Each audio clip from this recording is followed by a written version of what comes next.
What the court has to decide is whether these babies whether there's a treatment for these babies that's so clearly in their best interest that the wishes of their parents should be overridden. 3 of the 4 sextuplets received blood transfusions against their parents' wishes, sparking a legal debate. From CTV News, this is Canada AM with Beverly Thompson and Seamus O'Regan. Good morning. That was an ethicist from the University of Manitoba. He says the debate comes down to what is in the best interest of the children. He says that is why the BC government stepped in. Well, blood transfusions go against the religious beliefs of their parents. They're Jehovah's Witnesses. With the latest, we're joined from Vancouver by CTV's Todd Battis. Todd, first of all, how are the children doing? Well, at this point, Seamus, we know that they're back in the hospital and they're back in the care of their parents. Very little from the outset of this case has there been any information given to the public, to the media, about the condition of the kids, and that remains.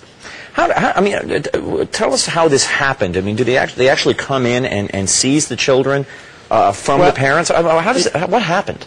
Yeah, well, I can tell you first off that the government won't talk about specifics in this case, so what we get from them are generalities. Here's generally what the province will do. This is what's happened in the past. So we know that the province went to the court on January 26, last Friday, asked for a what they call a treatment order. The judge issued that, and that effectively allowed them to go in over the weekend at 2 different times, seize the 3 children, and perform what they deemed as necessary blood transfusion. And when that procedure was done, they were then taken back, to the hospital where they've been since they were born prematurely around the beginning of January. That's right. And Todd, just to read from an affidavit from the parents too, they said, we want the best medical care for our children and want them to live. We have consented to all required treatment. We will not, however, consent to blood transfusions. Anything else that you can tell us about the reaction from the parents this morning?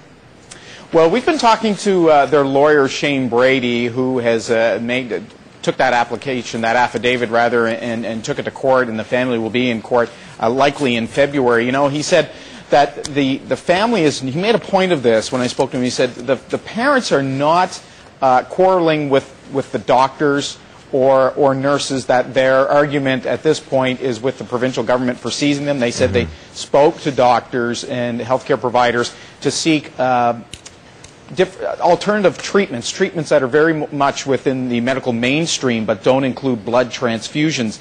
At one point the parents said, look, we just couldn't stay at the hospital to see the way, and this, using their words in the affidavit, that when their daughter was being violated, their term for the blood transfusion. So it's been a very difficult time for them. Remember too, they've already lost 2 of their children, so it's been a fairly traumatic time for them. Yeah, indeed. Thanks very much, Todd. Appreciate the update. You bet. And we're going to be talking to a medical ethicist later on in just a few minutes, actually, get more of an idea of what's at stake here, the lives of children versus freedom of religion.